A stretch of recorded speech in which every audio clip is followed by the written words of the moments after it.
Margaret Clark has been fostering children for 30 years, but in June she's closing the doors to her home, which has seen more than 100 children welcomed into her family.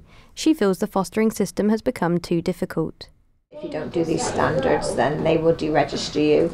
But I mean, somebody who's been doing it like myself for, 30 years, I mean, I don't need to fill out standards to say whether or not I'm capable of being a foster carer. In the UK, there's currently nearly 66,000 children in foster care. The number has risen year on year since the death of baby Peter at the hands of his mother's boyfriend. Mary Taylor speaks for Bournemouth Borough Council. Currently we have 258 looked after children in Bournemouth. That follows the kind of national trend at the moment, where there's been quite a rise in the number of looked after children. But local authorities are struggling to find the extra 9,000 families to deal with this.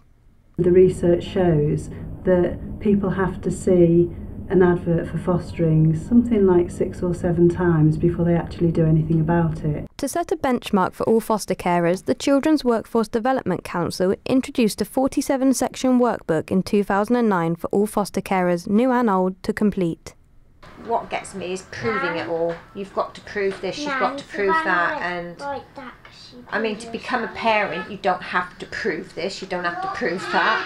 I mean, yeah, if you've got a police record, something like that, but it's such a lengthy process.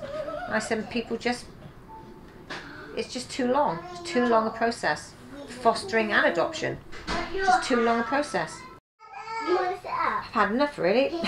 We've done some work with some of our foster carers around the workbook, and it's quite interesting because I think what the foster carers tell us is that the workbook, the way it's set out and the way it asks the questions, quite often makes it sound more complicated than it actually is.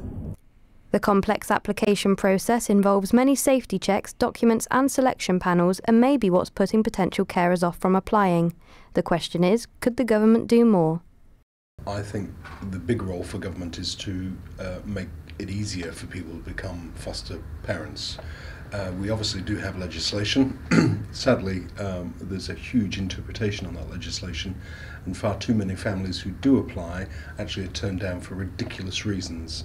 We have a lot of children who need to be looked after from all sorts of backgrounds, different races, different abilities, different religions. So what we need is a group of foster carers who reflect that. And so I would encourage anybody to come forward to foster.